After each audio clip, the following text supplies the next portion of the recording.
Yo, yo, yo. What up, what up, what up? Welcome to FSC Sports. Today is a big day, We're about less than 2 weeks away from the start of the NBA. And, I wanted to hear from a couple people.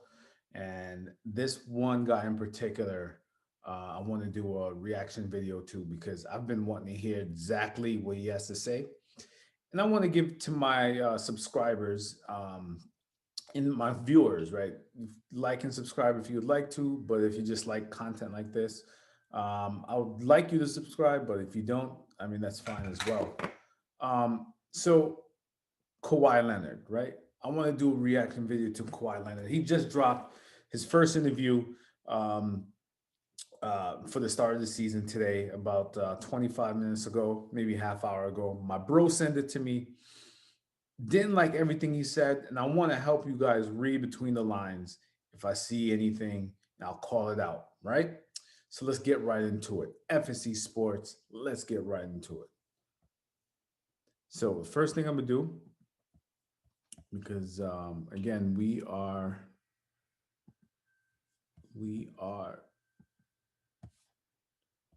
doing a reaction video.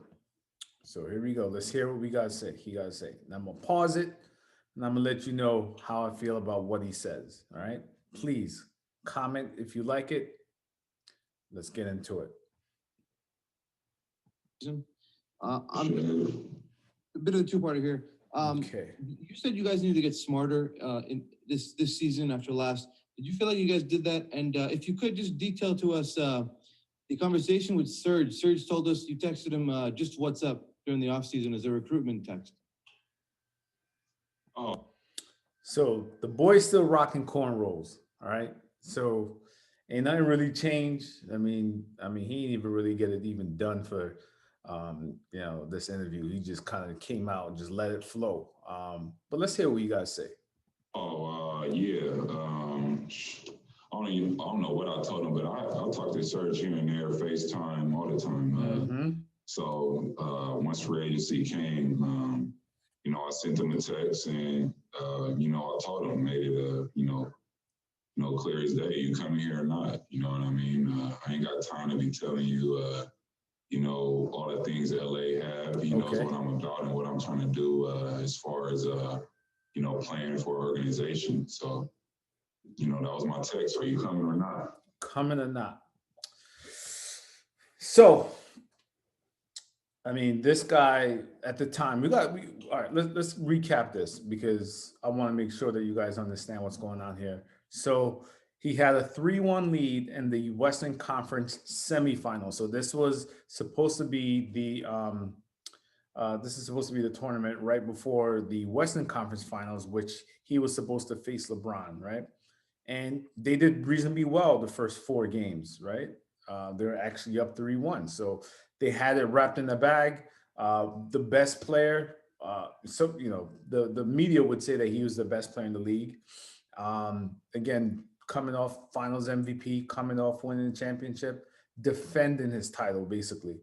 I know that a championship is a team sport, but usually it's really about the Finals MVP person. So let's say now LeBron wins a championship. We're going to say LeBron has to defend his championship. We're not going to say the Lakers, right? So we read between the lines. All right, let's continue with this. Let's continue with this interview, but just want to give you a little backdrop. And then on the first part, the getting smarter. You guys did need to get smarter. Yeah, just as far as basketball IQ, you know what I mean? Just knowing when to throw the ball in the post or get a three or just talking or So was this a problem last year? Not even last year. Was it less than 2 months ago, Kawhi? Throw the ball in the post. Are you a post player? Is that where you're saying you'd like to operate from the post? You had Montrez, you have Zubats, all those big guys. You didn't throw them the ball in the post when you got the ball of a high pick and roll. You went to work, but now you're talking about throwing it in the post. Kawhi, I'm not sure, man. I'm gonna let you keep going though. it's a lot of basketball situations, knowing shot clock, game clock, what certain plays are running in a certain time, just everything pretty much.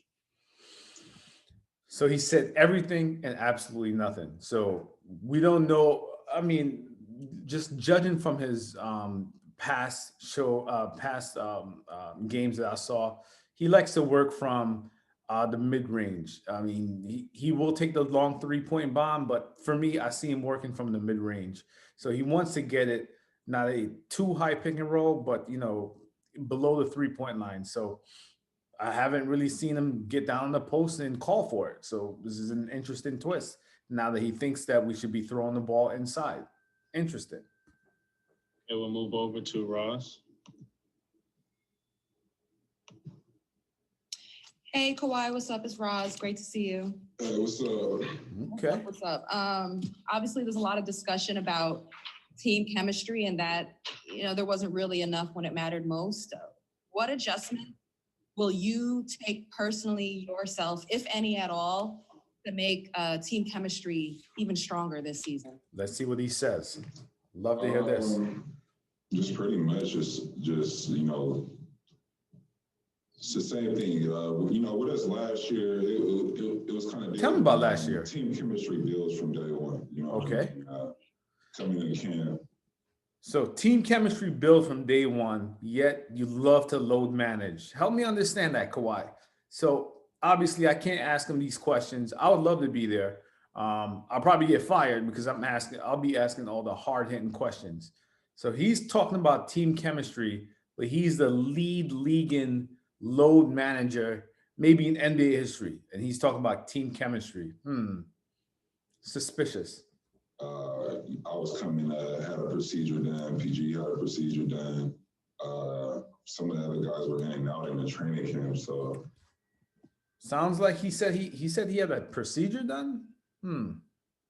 Is it for those disintegrating knees that you got about to blow out of existence, Kawhi? I mean, we already know you have degenerated knees, but I mean, are you going to use this as an excuse? You're going to use Paul George as an excuse? I thought when you guys were playing, I mean, it looked like I was injury free, right? So this is news to me. We didn't play well. Just me and PG didn't play probably any of the preseason games. I probably played one or two. I'm not sure, but we wasn't in training camp, and I think this year, just us being able to start training camp, able to practice and go full speed with the guys since day one. I think that will just build up to a better, chemistry. So guys are either falling in line in the middle of the season or first game. You know what I mean? We all are here together now. Anything off the court that you feel like, hey, this is my job as the leader of this team? Yeah, let's hear your obviously, you just got to make sure, same stuff we did last year, just try to, go to some team dinners, try to gather with one another, enjoy something together rather than basketball. But, with the COVID and everything going on, it'll be harder this year to do that. Hold up. So he's talking about team dinners and being together, but you load manage. All right. So what's the whole point, Kawhi? If you're not going to tell people to come together and be a leader of that team, help me understand how you guys are going to build chemistry, right? I mean, maybe you answer some of these questions later on in this interview, but right now I'm not liking none of your answers. And I do respect you. And I do think you're still top 5 in the NBA. You're still good for now. But man, I'm not liking any of these answers. And I'm reading between it. I'm not seeing any real difference. Now, granted, it's a quick turnaround time. Less than a month or less than 2 months from the time he last played, but it's now time to get into it. Show me something different. Right now, I'm not seeing much. Find out ways to play games or, just talk and conversate. Talk and conversate. Okay. We're gonna move over to Andrew. Hey, Kawhi, welcome back. When Ty was hired, Ballmer said that one of the things he liked about him was that he has a track record of holding guys accountable. And when you look back at last year, kind of review, are there areas on that theme where you feel like you guys and yourself particularly, you guys could have done a better job fostering better accountability within the team? And have you guys as a team this year discussed about ways to do that better? Let's see what he says. Yeah, I mean, Ty, it's a different story we talk. By the way, none of these questions so far from the interviewers is that great. You know what I mean? People still trying to build partnerships and build relationships so they can continue to be in those interview rooms, which is cool. But, fans like us, we want to hear like the real of the real. What happened? I mean, it looked like y'all shrunk. We want to hear emotions. You got mad? Did you punch somebody? How'd you feel? I mean, so far, none of those questions are being asked. We'll continue to watch and see what happens. All right, but I just think last year, with what happened with, like I said, it was a lot for us. Okay. I mean, obviously, we should have won. We could have won. Oh, you could have won. A lot of that in your mind, but I mean, just looking at it from my perspective, obviously we should all play better, coach better, did all that, but play better, coach better. All right. So here's the thing. All right. Look, I love basketball. Basketball is my number one thing. Look, see this? Boom shakalaka, right? This is a Wilson ball, but I'm actually a big fan of Spalding. Wilson balls can be a little bit softer.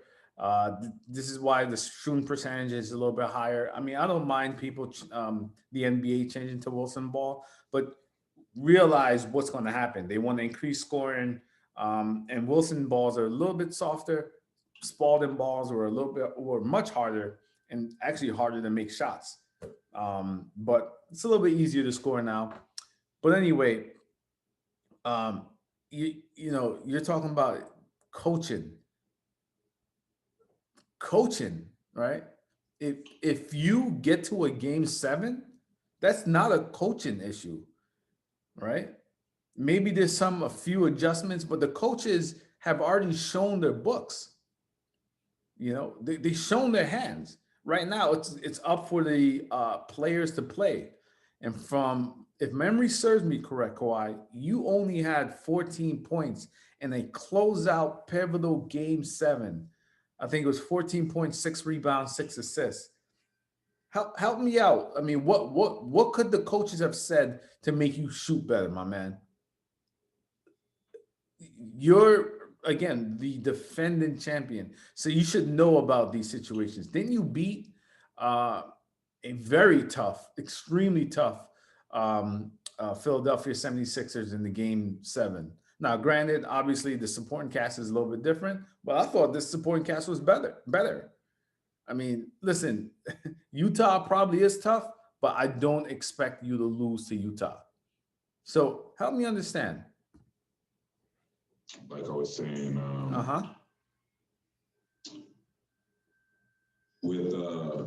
with everybody just being here, I just feel like Okay.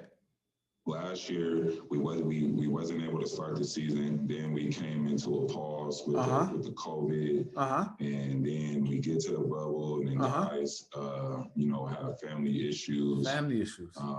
You know what I mean? So they're outside for a longer period of time, coming back in. We had 3 guys on our team with COVID, so it was another training camp starting in the bubble. We missing 3 players. You know what I mean? So I just think all that had a, playing into, accountability and chemistry. I think that all played a big role. Okay. So help me understand this, Kawhi. Was your team the only one facing challenges for this during this COVID time period? Was your team the primary team who faced the largest amount of challenges? Memory serves me right. I think Rudy Gobert was one of the first players in the league to have COVID. I mean, I don't hear Utah making these excuses. again, I'm judging you on the highest standard. Like you're not only the best player, you're the defending champion. And on top of that, you're the finals MVP. Uh, you're now saying that COVID messed you up when everyone had to deal with the same issues. I'm not liking this answer, Kawhi. It's quite. Okay, we'll move over to On. Hey, Kawhi, great seeing you again. Welcome back. This is Okay. the shortest off season anybody's had to deal with. I was wondering how did you spend your off season Mm-hmm. compared to other off seasons, and how you feeling physically and going into the season? How motivated are you? Like, how much does that Whoa, game it's a 7 good still one. kind of How stick with you? motivated are you? The game 7 doesn't stick with me at all. You know what I mean?